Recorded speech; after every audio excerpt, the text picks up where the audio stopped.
concerned that he might be getting his nails done or something. That might be it. But the beak, when I have to do his beak, it's not fun. But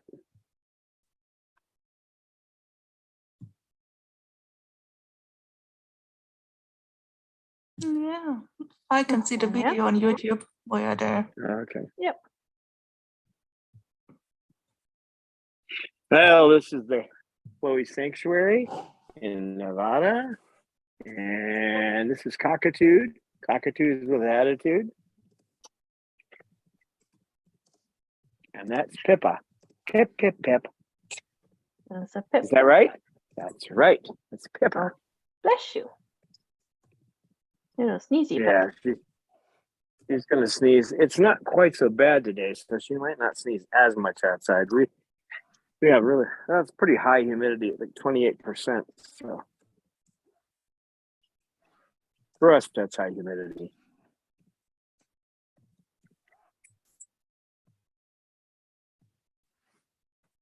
That's a nice pose there, Pip.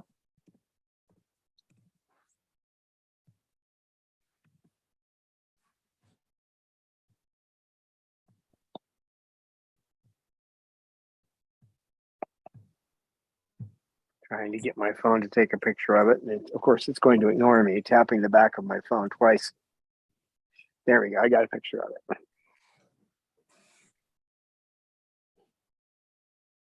You look good, kid. Yeah, she's come around. She's not doing the egg laying anymore now that I have her in the right kind of cage. She was a little upset about that in the beginning, but she is happy about it now, I think. And her sneezing is way down now that she has humidity. The humidifier next to her and Lucy, the two that have these sneezing issues. And they all do it to some degree, but the ones that do it a lot more are Lucy and Pep. But her nares look good. I mean, there's no discoloration around them, so yeah, her poop's good. So she's not sick. So Pip's a happy camper. Yeah. She actually looks quite funny hanging down that way. She does. That's pretty cute. She's a sweet girl. These birds are so acrobatic. Come on, take a picture, darn it. I can do it by the buttons, but then I might lose. No, it's too late. Okay, I know. You want me to pet you. I know. Don't tap the phone, pet me. I know. We can greet some of our friends in the chat. So we've got Erin and Doris and Green Dragon and Falcon Sue and Lisa. Hello, everyone. Hello. And Michelle as well. Hi, everybody. Yeah, we have been graced with the presence of KK. He doesn't like to be told to come outside, so he has to agree to come out. And today he was like, okay, I'll come right out.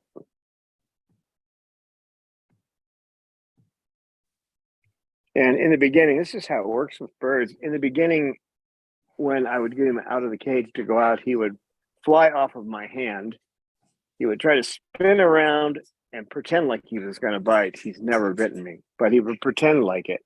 And then he would fly off onto the floor. I'd pick him up. He'd do it one more time. Then he'd go outside. Then that worked to where he was doing it once. And now what he does is he gets out of the cage and he takes a poop. That's about it. Sometimes he'll flap his wings a little bit, but he doesn't try to flop to the floor. I shouldn't say flop. He flies pretty well, even with his damaged feathers. But he doesn't fly to the floor anymore. Of course, it's a little scary when you're taking him outside. You have to take your brain and set it that no matter what happens, even if the bird turns around and drives their beak all the way into your bones, you have to carry them either back into the house or out to the aviary. So once you're outside, you can't let go. So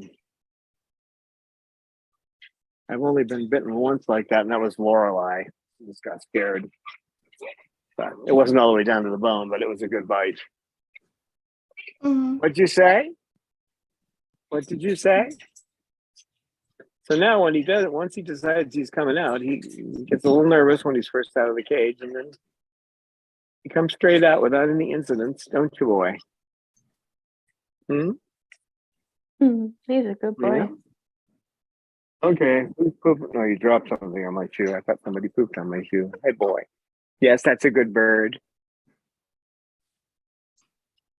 That's a good That's a good KK bird. KK. KK is a good boy. Hi, KK. He's so Hello. expressive. I love the way he kind of dances around and talks. It's adorable. KK. KK. KK. Is KKK. KK. You can see how his feather destructive behavior. It takes a while for those feathers to come back in. I have not seen him chewing on his feathers at all. He's been preening normally, so. I took him back up to 0.06. I had him all the way down to 0.04 on the medicine, but I didn't do that because he was picking, but because he was having some psychological problems adjusting to the lower level of Haldol. He just started screaming and looked a little confused. So I took him back up a couple of steps over like a week. He was on an odd dose. They were giving him like 0.25, I think it was 0.20. I can't remember now. I have to look. Once a day, and once a day doesn't work because that's like taking all their worries away for a while and letting them come back with force, and then it's a real up and down roller coaster road. You don't want to do that. But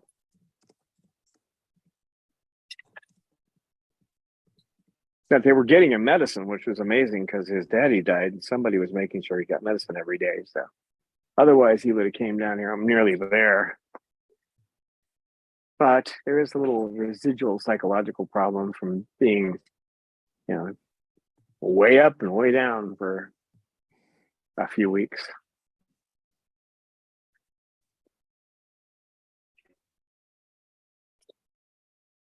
And there's the number one bucket boy there. Mm-hmm.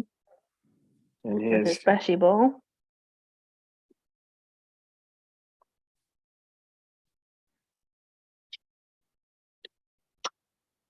Yeah, he's got plenty of them. Actually, I need to order more. I had to because I needed to get him out extra yesterday, and I had to put one of the toys inside his cage. So I've only got one left over now, new one.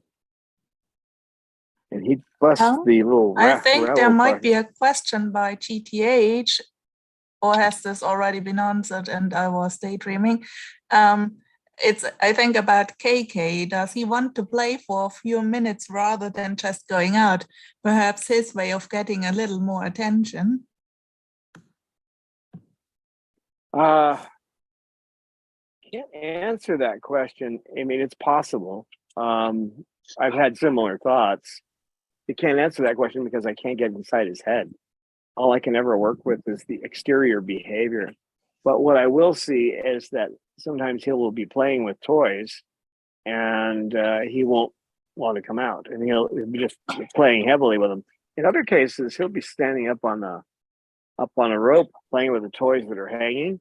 And when he sees me come over to get him out, he'll dive down to the bottom and get into a corner and play with the toy. So in one case, it looks like he's escaping me. So it may be that he just is too nervous to come out or something, but of course I can't tell. I just know that when he does that, the only way I can get him out is to take a toy and put it in front of him, in front of his beak, and then pry his feet loose. I don't like doing that. So I've been working on getting him to make the choice, and he's doing it more and more. Today he came to me the second time I asked. So I just put my hand out and asked him to come over, and he touched my hand, and then he put his foot back, and then he just jumped over. So, didn't you, boy? Oh, it's me. It's okay. It's just me. It's just me. It's all right. Hello. Hello. Did I touch your tail? Did I touch your tail? I did. I did touch your tail. Why would I do a thing like that? Huh? Did I get you out of your reverie there, little one? Were you thinking about something? Yeah? You were?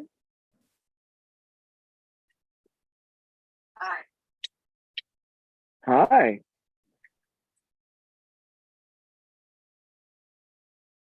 Yeah?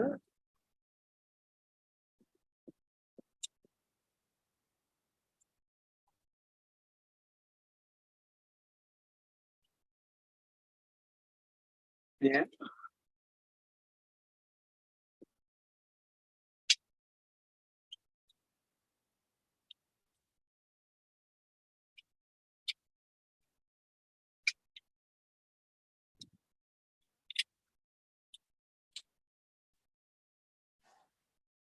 What are you doing over there with that ball? Oh, hi. I see that face. I see that face. Hi, KK. Is it only me, or has YouTube problems today showing the emojis properly? Yeah, Lisa's posted some empty boxes. Yeah, not only that, when I look at the in the list where all the emojis listed, a lot of them are just basically the text.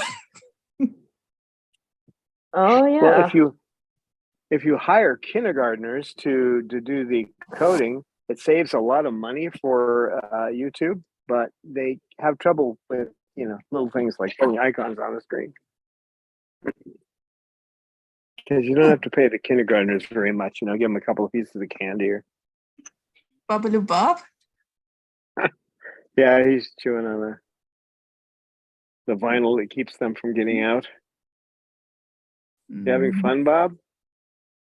I have about another 80 feet of that stuff, so. Yeah, we can see Erin's emojis. No. Oh, I can. Oh, wait, there they are. Oh, sorry, Erin. Yeah, we can see them. Thank you. So sweet. Oh my gosh. I really should bury myself together with Barry the potato. Oh. Yeah, it seems like just random ones aren't working, and some of them are working. So maybe they changing them, because I have seen on WhatsApp they showed new emojis up, so maybe they are updating them in the middle of the day. That would be smart. Well, in the middle, it's always somewhere in the middle of the day. Yeah, I mean YouTube yeah, is true. worldwide, so. Yeah, but I'm talking about in the United States, where they're based. So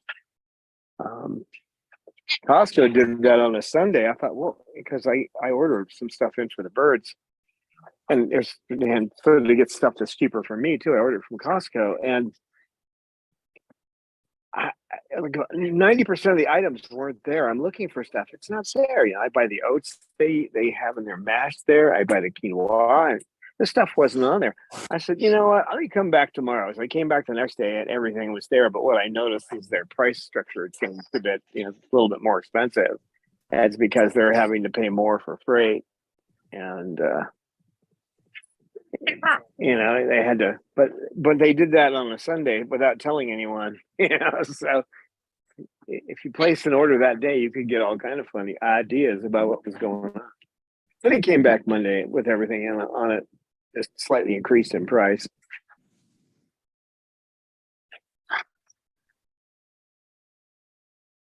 What?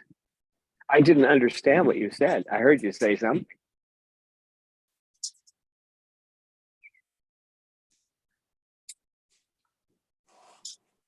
What did you say?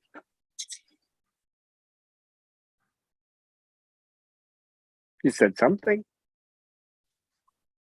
Did you say KK? No, you didn't say KK.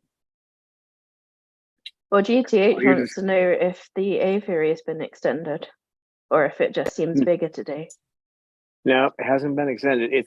I have the wind guard down because it's going to get a little warmer today. So we probably got about another month where we can come out here.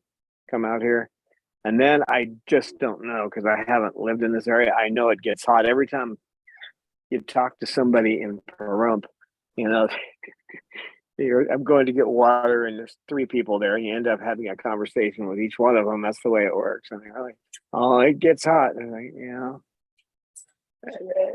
the best I can get is that I can probably go maybe next month for half the month, getting them out early in the morning. But then after that, it'll be too hot all day long to take them out.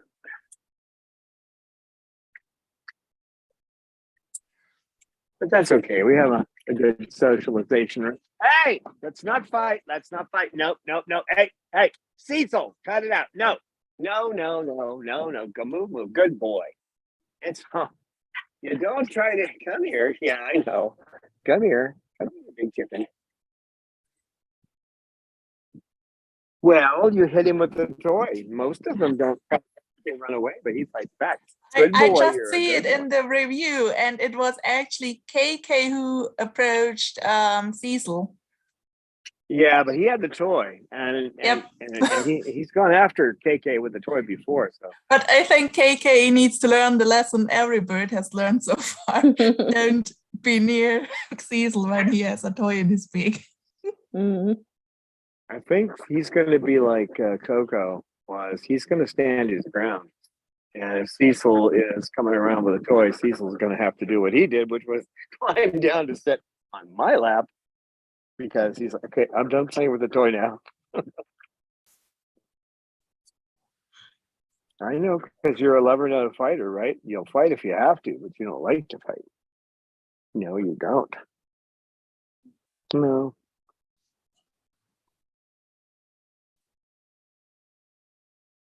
You okay? Didn't expect that, did you? You didn't expect that, did you? There's a little eye peering into the camera. Hello. Hello, Pippa. It's like yes, the iPhone that Steve built. Look at that precision. It wasn't what you expected, was it? No. Yeah, he comes over, and the first thing I look up, and here's these feet dangling down. Get me, pick me up. He refuses to fly. I mean, I'm eventually going to work. There's a question by Lisa. She wants to know if there's a possibility you could install lights and go out in the late evening with the birds when it's. They tell me that it doesn't. They say it doesn't cool down much in the late evening, but you know, it's possible. I could put some solar lights up here, and you know, then I wouldn't even have to worry about it. They just turn on automatically at night. So maybe it might work. I'm not sure I want to invest the capital in that till I see what the heat's going to be like at night, but I guess I can go back and look historically over that and see what the temperature was. There's ways to do that. You think you can get them relatively cheap from Harbor Freight online, if they still have them. Otherwise, is that Cecil playing Gorgeous Boy again? Oh my Cecil. Is that Cecil on your chest? Yeah, that's Cecil. He's going to sit on my chest for a while. He wasn't expecting somebody to fight he him. just laid his head in the bag and was like, "Oh yeah, I'm gorgeous. I'm so awesome." Oh, he is. He is an awesome boy. Oh, TTH just writes, you would probably want lights at night anyway, and then there's a snake and a scorpion emoji. I don't think. Yeah, tell him about the scorpions. Well, I haven't seen one yet here, but when you see these, you know, these exterminators driving around town, they don't have the cockroaches on them like they did in where I lived in California. they have scorpions on the trucks. So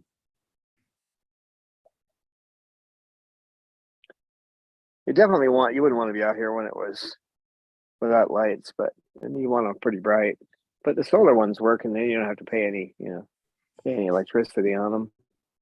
Electricity here isn't that expensive. You don't ask the people in Pahrump about that; they will tell you different. But compared to what I was paying, a lot less.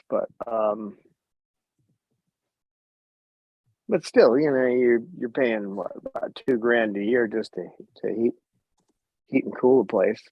My estimate right now. So if I were trying to do that in Fallbrook, I'd be paying $4,000 to $5,000 a year just to do it. But they have to buy their electricity elsewhere too. So they don't put a huge margin on it because it's a co-op, which means I belong to the co-op. I am using electricity that's part of my co-op. So Oh yeah, for sure, Bob. Bobbaloo. He's such a good boy. yes, he is. Bob is a good bird, and KK is a good bird. They're all good Hi, birds. KK. You don't want to play in the bucket, KK? Got so many good birds. A little bird. KK.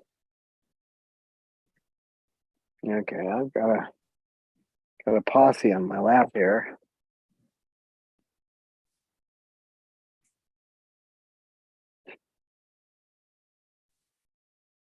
It looks like more birds than it is. There's only 3 here, but it looks like I've got a whole bunch of them. Cecil's still feeling insecure, so he's going to sit on my lap.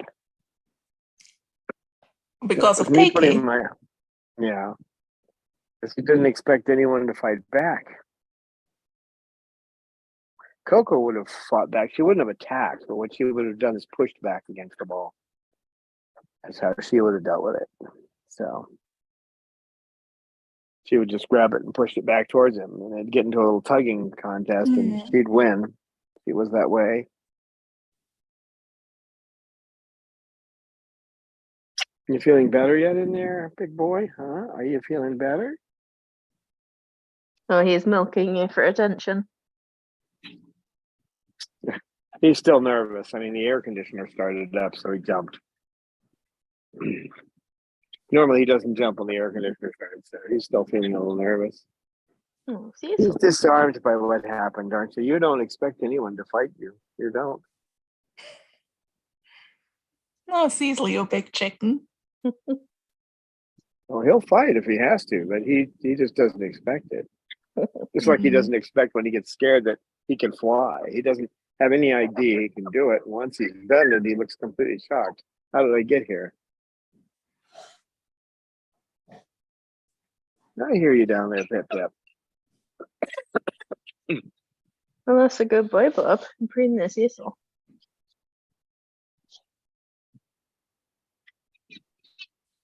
Hi, KK. KK has funny Boy. phrases. That KK, that's a good bird. Or that's a good bird, that KK. Always in fully sentences, huh, KK?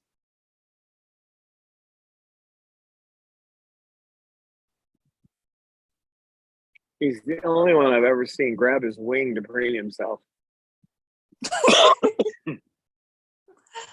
Oh, so artistic.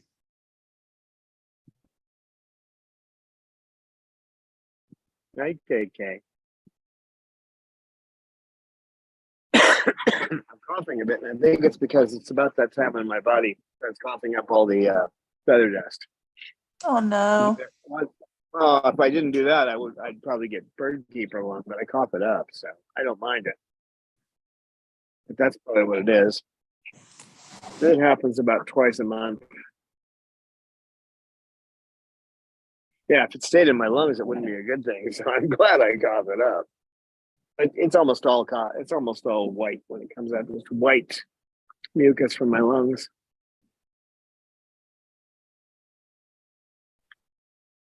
And the wind is kind of tossing a little bit of it into my nose too, so that adds to it. Mhm. There's a lot of dust. And people don't realize how much dust comes off just one bird, let alone 12 of them. Yeah, we're having another one of those horrible days where the sky is blue.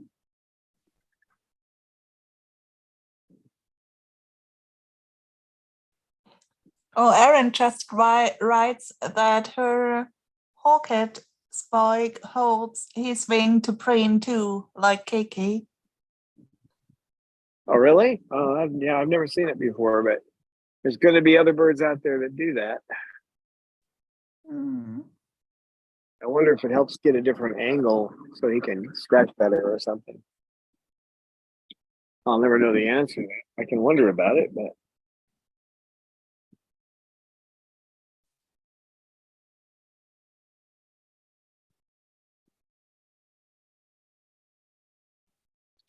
the next longer video I'm going to do is about biting. I've already got script written, so it's just a matter of putting it together. And it's funny when you take someone like this one here. One of the birds I was warned, oh, this bird bites, be careful. He's never bitten me. Same about Jasmine. Oh, she bites. Don't let her on your shoulder. And she sits upon my shoulder all the time. What they didn't tell me about Jasmine, though, is that look out, she'll walk right over you. She does that. But that is probably her distinguishing feature. Oh, well, I'm going to walk over there. So if you're in the way, I'm going to walk on you.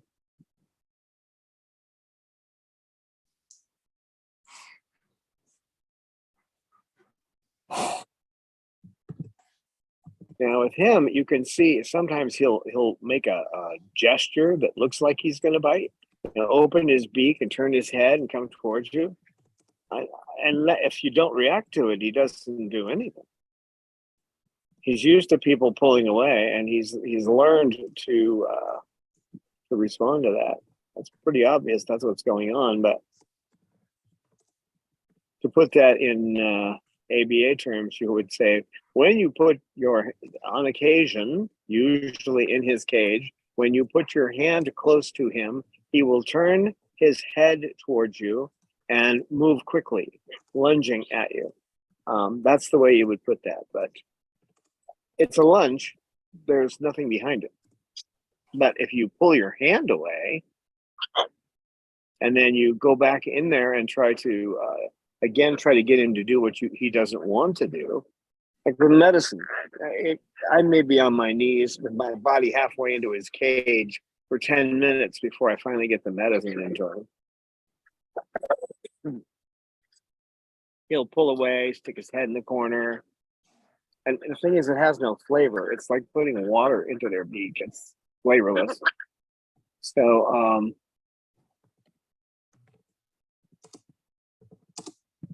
and what you do is you just keep talking to him, and eventually he'll pull his head up enough where you can get the medicine above his tongue, and that's all you have to do. So I just let him go as long as it takes. Eventually that time period will get down to 5 minutes and less, and I won't have to spend, all that time with half my body in his cage. But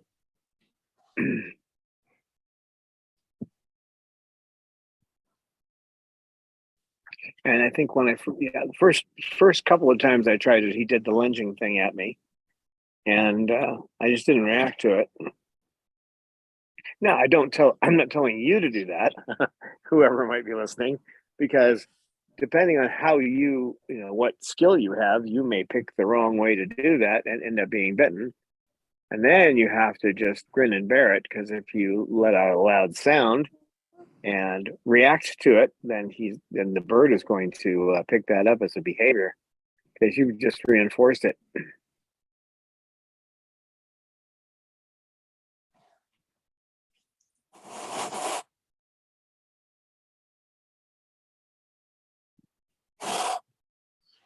What are you guys doing down here?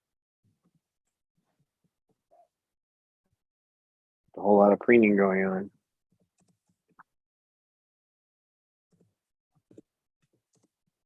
Yeah, he has a when he first came here, he had screaming behavior too. If you wanted something and he didn't, and he made a few sounds and didn't get attention, he'd start making this loud. I can't even duplicate it. He has this loud sound he makes. That's not a squawk. It's somewhere between a human sound and a dinosaur sound, somewhere like that.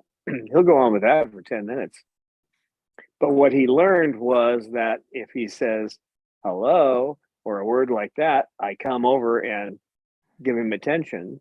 If he yells like that, he doesn't get any attention. But the first time he makes a sound I like after that, then I respond to it. So that's all part of the ABA procedure, but there's a whole bunch of them. But that's a good example of one that you can understand without taking the classes. Don't reinforce the behavior you don't like. And yelling at a bird who's screaming is, you might as well just tell him to scream more. Don, there's a question from Michelle. Would you consider taking more birds, or is there a limit? Well, there's always a limit. Right now, I'm still trying to work on getting some volunteers so I could take more birds. At the level I'm at right now, I don't think any birds I brought in, they'd have to be really severely off for me to bring them in, because I wouldn't be able to give them enough time. Giving 12 birds is hard to get them enough time. I can just barely do that. So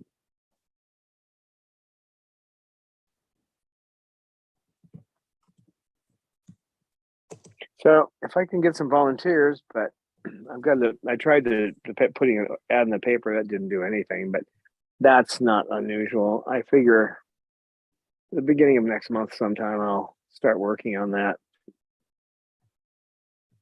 Need to get some decent volunteers in here. A bird? No, you're not a bird. You're not a bird, are you? You are a bird? No, he's a dinosaur. KK, what are you up there? Michelle says, try 16 rabbits and 2 Guinea pigs. I think she has that. Wow. That's a lot. That's a lot. Yeah. I don't know. Much more than 12 is not good for the birds. It doesn't matter whether I think I can handle it. I don't think it's good for them. Every time you add a bird in, you change a situation too. So right now, I don't think that KK is going to chase after the Moluccans anymore. He's pretty much done with that. But there was that period where I couldn't have a Moluccan out. Now the reason is because of Snowball. Snowball's gotten into a mood where he's bothering them. He doesn't hurt them, but he keeps getting close to them, and they don't like it. So it drives them a little bit crazy when Snowball's out. So there are always situations that come up that you have to deal with, and things change. And the more birds you have, the more situations you have. So I heard about an older bird, elderly probably, Amazon that needs help in Reno. That's about 400 miles from here.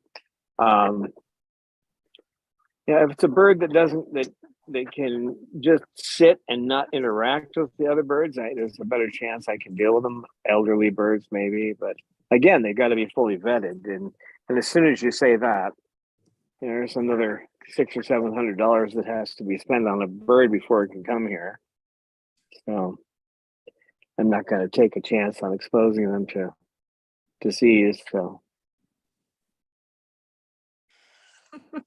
GTH says a volunteer hostel next door would be nice. Yes, it would.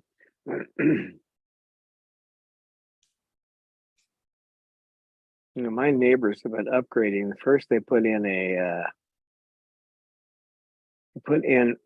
asphalt driveway, and then somebody dropped rock there yesterday, so they got rid of the weeds around that area and put rock around the driveway. So the neighborhood is getting spruced up. I've got a chainsaw coming tomorrow, so I can start chopping down that tree that fell over. I got to chop it up into pieces.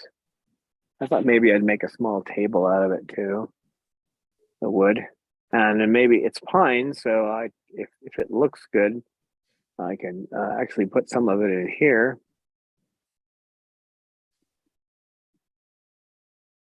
But we'll see. I got to check to make sure that that particular species is okay with the birds.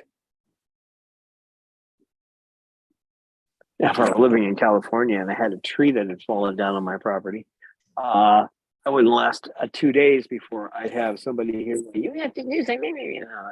And then Pahrump, it's like, oh well, there's the tree that fell down. I love that. Have to deal with all that government jumping down your neck all the time. Right, KK? Sure. Okay. You say so, KK. Bird.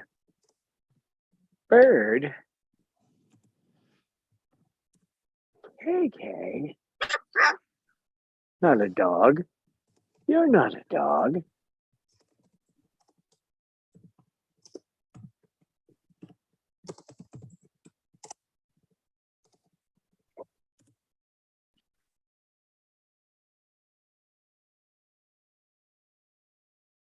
Hey, Lucy. GTH questions if we really need that's all. He thinks or he asks, can you just tie Babalu to the tree for a few hours? in Brace's joke. Yeah, Bob the goat. Yeah, Bob and Cecil could probably cut through it in time. I have this Japanese saw. Japanese, it's strange also. You could cut through it if you could stand out there for about an hour. You could cut through the tree with it, but chainsaw is the way to go. But be careful. Only cut wood with it, not arms or legs or anything else. Well, I made sure the one I got has all the safety features, and the chain's as far away from me as possible. I know how I am with. I mean, I'll have great trainers though, because there's a thing called YouTube, and you can just look on there how to use a chainsaw. Yeah, I know you are that kind of skilled and know how to use this kind of video, but there are a lot of videos actually out there of men who thought they could do it. Yeah. I make sure that I look at all the safety features and that I watch enough videos so that I see all the different things you can do wrong. And I've already learned a lot about chainsaws. So, like, when they get dull, you don't wait till they get dull. You can buy a sharpening kit for $20. You just sharpen the blade. And the blade, the chains will last a long time. It only takes about like 10 minutes to sharpen the blades of a chainsaw. But there's a lot of little tricks I've already picked up. But I've got some trees around here that one needs to come down. So once I get the limbs off of it, which you work on the outer limbs and you work your way down, you don't want to like cut a big section and have it fall over. Unless you got ropes on it. But do you have appropriate clothes for the working? Working shoes, trousers, a helmet. A helmet. No. Well, I don't have a helmet. With face shield, so no splits will move into your eyes. Okay, you wear glasses, but still. Yeah, the glasses definitely help. It's not a bad idea to put goggles on when you're doing something like that, but no, it really it can spill tiny splits into your eyes. Oh, I know.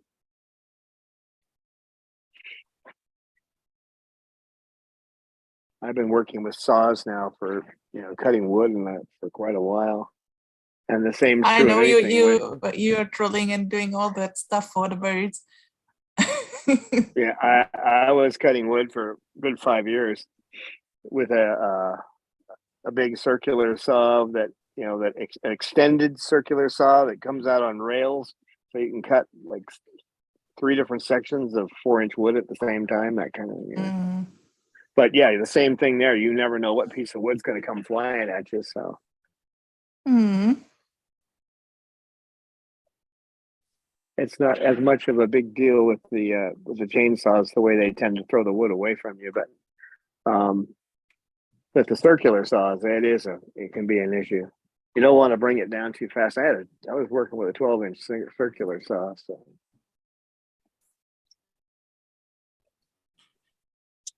Cutting and taking 1x4s and strapping them together, and with a I hear that. What With is he saying? He was saying KK. Now Oh, he's going to KK. scratch to the That top of his KK, head. that's a good bird.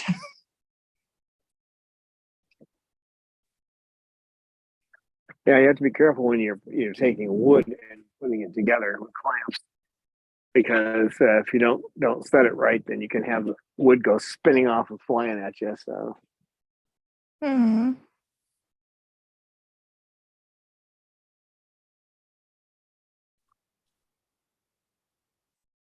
well, I'm gonna take it easy. I've only got like I said, I probably only got about 20 cuts I have to do. So, and most of them are smaller sections of wood. GTH is a little bit sad that he doesn't live next door and can help you with the chainsaw. Yeah, well, I could definitely use hand instruction. I have to go by YouTube instruction. I found good instructors on there though. It's like when I hadn't used my sewing machine forever, I went out and take a quick refresher on how to thread and use the sewing machine. And after about 20 minutes, like, okay, I've got it again. I can do this. Hmm. But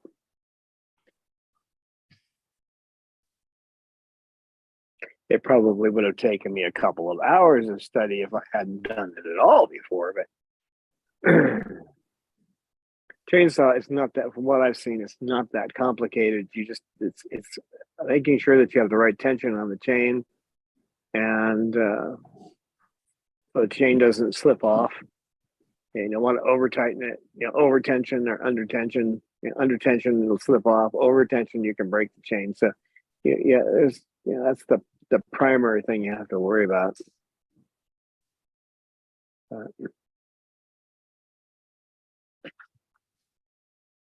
I've learned to just fix things myself. Saves a lot of money, as long as you can do it. There's certain things I wouldn't do. I won't get on the roof and replace the roof tiles. I will pay a roofer to do that. I'm too old to be climbing around on top of a roof. If it was a flat roof, I would do it, but it's not. So I'm not doing it. Not that steady on my feet. Right, Cecil? Let's get a Cecil picture. I know where my limits are, don't I, kid? Most of the time.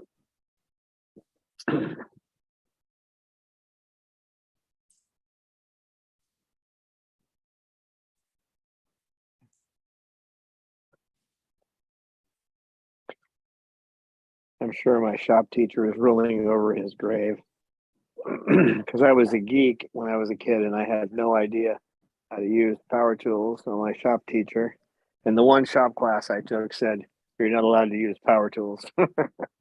He watched me, says, "No, you're not doing that." He didn't even try to teach me. He says, "No, just hand tools." But I figured him out, didn't I?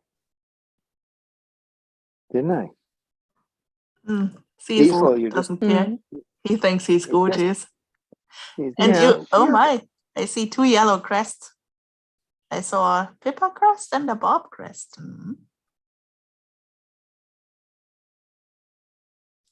Did I Pippa's mention the interested Bob? She's interested in the phone. Hey, Pip. Hi, Pip. Pip, Pip, Pip. Pip. Pip wants to say hi to all the Pip, Pip, Pip. YouTubers. Mm-hmm. Say hi to the YouTubies. That's right.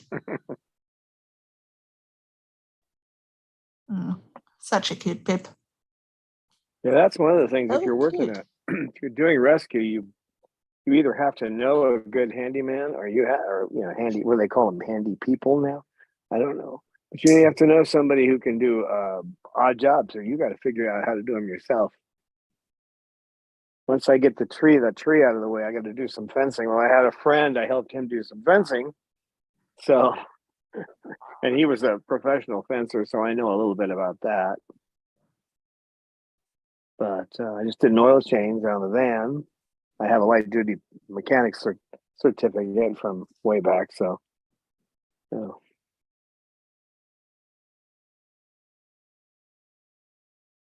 there are some little things to doing an oil change. It's like, well, you just got to pull one little plug and change the filter. Yep. How do you put the filter back on? How tight does it go? Do you tighten it down and then back it off a little bit, or you just tighten it down? What do you do with the gasket that's on it? Do you put oil on there? Yeah, you do. Little things like that. But it takes about a half an hour to do an oil change, because you got to bring all the tools out, lay them out, put the van up on ramps, and then make sure you got your gloves and everything all set up, your drain pan, right?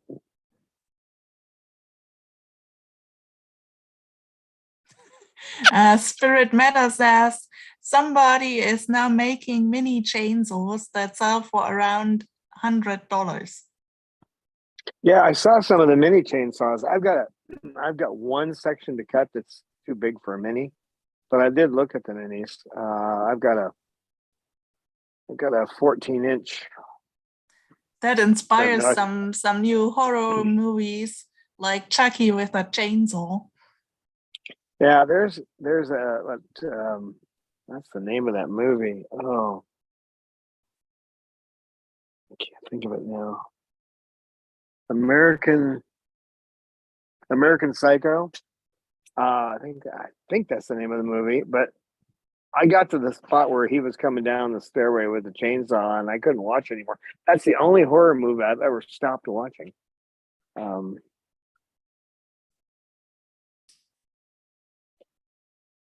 And it was more the expression on the face than the chainsaw that really got me.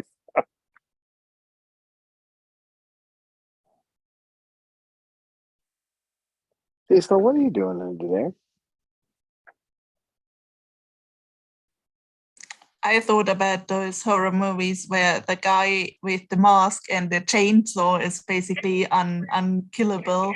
So whenever someone sticks a knife into his back or so, he just stands up and goes after you with the chainsaw again in this really weird slow-mo walk. And the victims, despite he is so slow, don't get away. Yeah, I've never been much for slasher movies. It's like with Sweeney Todd, the Demon Barber of Fleet Street, which is a Sondheim musical. I mean, it's a musical, but it's a horror story in a lot of ways and a drama. But I didn't care for as much for the movie version of it. I like the one with Angela Lansbury and George Hearn that was done on Showtime, which they just filmed the stage production. There isn't a lot of blood in the actual stage production. They just put a little bit on the back of the dull knife when they run it across somebody's throat or whatever. But the movie, they just Tim Burton just got into the blood thing, and that's really not what it's about. But it's pretty horrific when you get to the end of that. It's pretty horrific. I've always been a horror movie fan, but that's okay. I like romances and I like action movies and all that stuff. I don't watch them much anymore, but I do. Romeo's, he's fond of musicals. So right now he's watching Hello, Dolly. but the iPad setup I had for him, he has his own TV, but in a manufactured home, you can't put a wall mount up. If anybody's lived in one, you know that the way they build these things, they've got good insulation, but the actual wall inside is about 1/4 inch. I mean, you're not hanging anything off of it. So I had to get him a stand because the iPad wasn't the charger I have for the iPad that I have hooked to it while it's playing didn't turn on for some reason. So if the iPad gets to 100%, sometimes that charger will turn off completely, and then it's like 2 hours to charge it back up to watch a movie, and the whole time he's looking at me like, "Where's my movie?" So I've got a stand coming for it with wheels, so I can wheel it away out at night. I just have to put it in the corner where I have that. I've got one chain. I've got the like the emergency medical cage. I need to move it out of there anyway. That's where I'm going to put the TV, and I'll just spin it around so he can watch it. Then I won't have to worry about whether or not the battery's charging. And to replace the battery is about $75, and it was about $150 for the stand for the TV. So wouldn't make much sense. I'll burn that battery down in a matter of a couple more months, the rate it's going. So, but he'll have that tomorrow, so he'll have his TV back. I think the worst part was digging through the cables. I've got cables in one closet in the storage room, which it's like a ball of cable. When I left, I had to leave quickly. I found out that we had the house. I got it arranged within 2 days to get everything moved. And so I have a ball, a 4-foot ball of electrical wires all just thrown together. And I had to find all these cords. I had to find all the cords for the Apple TV, which he's going to need to watch his movies. And I had to find all the power cords. The one I couldn't believe I found, though, I thought I was going to have to order it, was the optical cable for the sound bar, because his TV has a sound bar on it. His TV, because I've never sat back and watched that TV. It's his 4-foot TV, not mine. We have a little 3-footer that we had in the back socialization room, and I hardly watched that because I was busy watching the birds. You feeling better now? Are you okay? You didn't like being chased? You didn't like being chased? Huh? I know. You don't like fighting.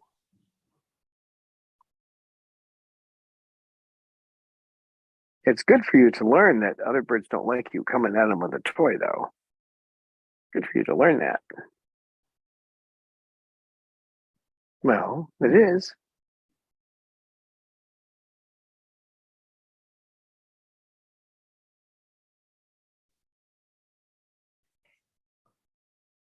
Yeah. And I wanted to hook that up, the Apple TV up with the HDMI cable, because I didn't want to be. You don't want to stress the wireless here. We don't have that much bandwidth in this place, so we have 40 down and 10 up. So, and if you look at the houses around here, you'll see they have all these little discs around them. Some to get their TV, some to get their internet. Oh, there are a lot of questions and statements. Michelle says she needs to send Romeo some DVDs when he's happy about watching movies. GTH says or asks, does Romeo like old sci-fi with all the beeps and sync noises? You know, he does. Things like I don't have a DVD player, to be honest with you. And that, it's old technology. I have some DVDs, and Fantastic Planet. He did like that one.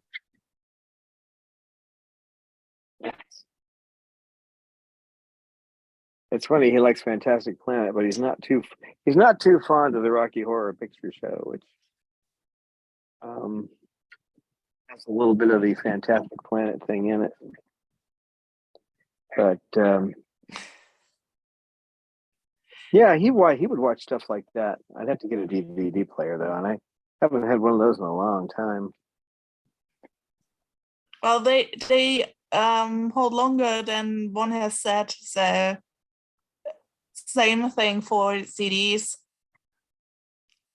I know it's compared to what you can put now on a very small stick, or even have in the cloud or wherever is another word. But well, there are people who have still DVDs.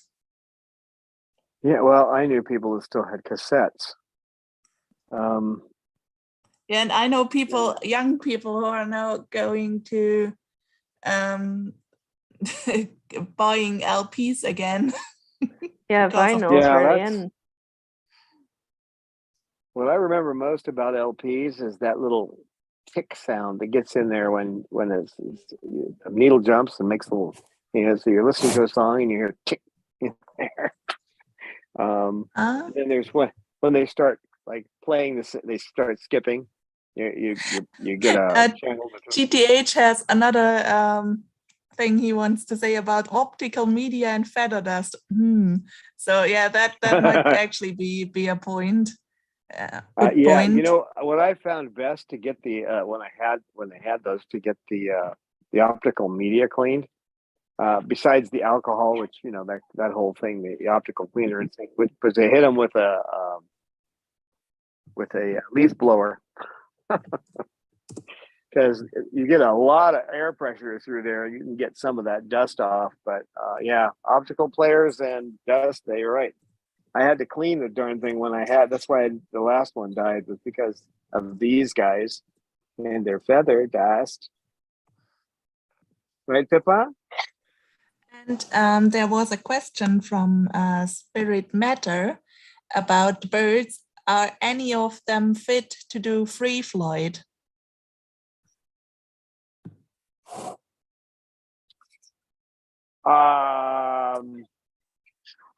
Not trained. The only one I have trained to recall is Lorelei, and there's still a matter of trust there. She gets scared, she might take off. So no, they're not. The only one who's actually who would probably be able to go free fly and come back would be Lorelei at this point. Maybe Pippa. I know Pippa can fly, and I know she'd come back as long as she didn't get too far away. The nice thing about this place where we live is that it's all flatland. With Pippa, I'm not so sure if she really would come back or fly to the next Apple store. Yeah, Apple store. I don't know. She'd come back. This one, I know. Well, Babaloo has occasionally let himself out of the aviary and then just clung on the side waiting for you. So he'd come back, but it's whether he'd fly off in the first place. He wouldn't fly off. He wouldn't do it. Not Bob. Just wants to be near you all the time. He has security issues about being close to me, so he wouldn't do that. I still hold his feet when I bring him out here. I hold him tight like I do everybody, but he's not going anywhere. Yeah, it's funny because he breaks out of the aviary just because he can, not because he actually wants to escape. Mm-hmm.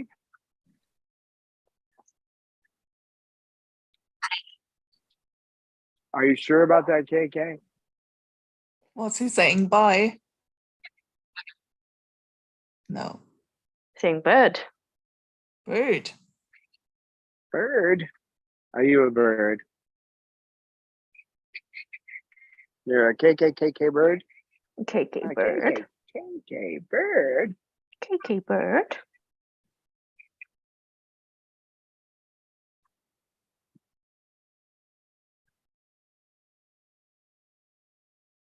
He's a pleasure to be around. Oh, he's a wonderful boy. I think if he had gone somewhere where they didn't understand umbrellas, I think he would be a terror. But that's because he would be screaming all the time and they wouldn't know how to stop it. And they would, I'm sorry, I just banged my watch. It's okay. It doesn't work with him. It's all right. It's all right. I just banged my watch.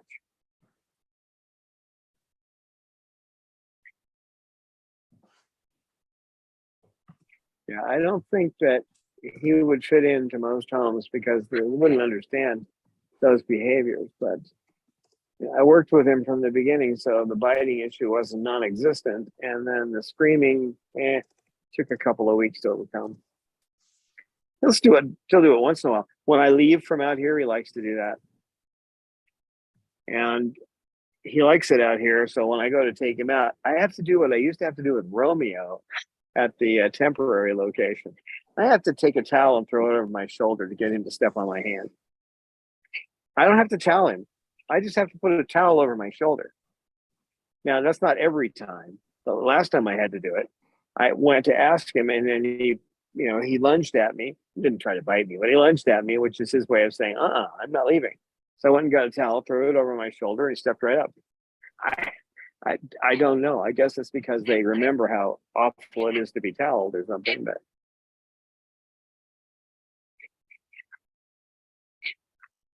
I mean, if I had to, I'm prepared to towel a bird to if I have to move them, but it's not my preferred method. It's always the last thing I'm going to try. You getting down, Bob? Elevator? Well, So I guess Michelle was doing a shout out in chat to you, Don, for all the amazing work you do and for the vlog. Thank you, Michelle. Oh, thank you. Bob, you have any complaints? What did he put something up in his wing? It fell. If Sugar was outside, she'd have a complaint. She'd go, "You're not petting my beak enough." Ooh, ooh, ooh, ooh, ooh.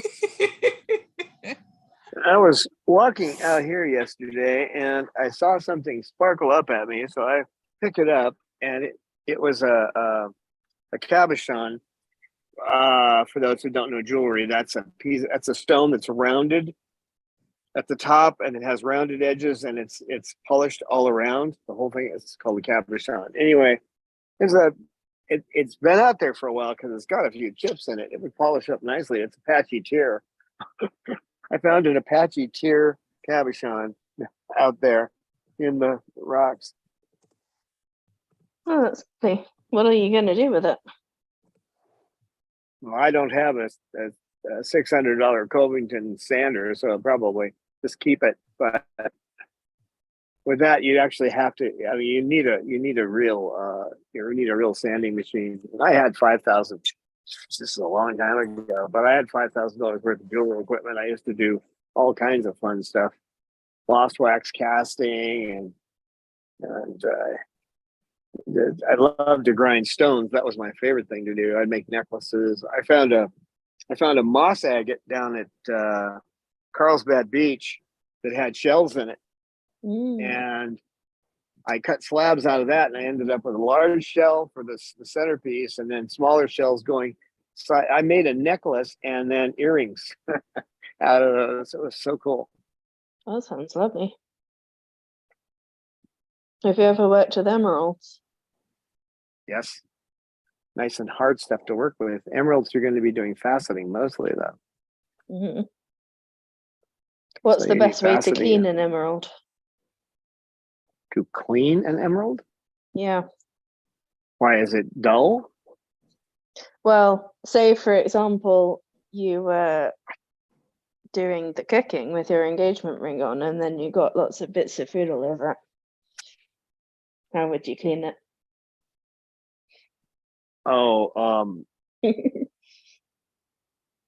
Probably I'd use red rouge, and which is it's just basically a paste that you use, and you just buff it out on a grinder, with just a buffing pad.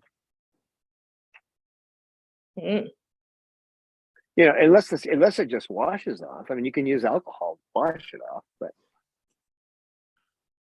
where you really have emeralds aren't too hard to clean. When you start talking about something like opal, which I like to work with, I used to work with, you got to be careful because it breaks. But I mean, I haven't used anything that stains, but someone said to me, "Oh, you can't put your emerald under the tap and use soap," and it's like, oh, you can do that, sure. like, I'm sure you can do that.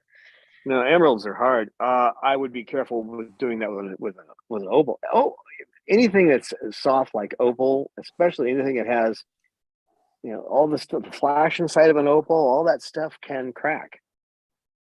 Because it's basically imperfections, and that's my favorite. It was my favorite stuff to work with, and you got really careful because you see most opal is kind of dull because the jeweler just didn't have the courage to go deeper. Because if you go too deep, you break it, and that's it. You're done. It's so they don't. That's why a lot of opal has a dull finish to it, but mine didn't. And the other trick is that you take with opal, because that's what I like working with. But with opal, you slice a little tiny section, and you're going to put a piece of dark, something like basalt or something at the base, and then you put quartz on it. Just clear quartz on top, and it's called the triplet. And then what you get is this slice of all this flash, and it's magnified by the quartz. And then you have the backing to help bring the color out. You can use onyx that way too for the backing. But triplets are fun. But that's hard work because you've got to bond them together and epoxy everything together. But triplets, if you're looking for opal, that's it. Oh, yeah, I would just use soap and water. If it's just getting gunk off of it, sure.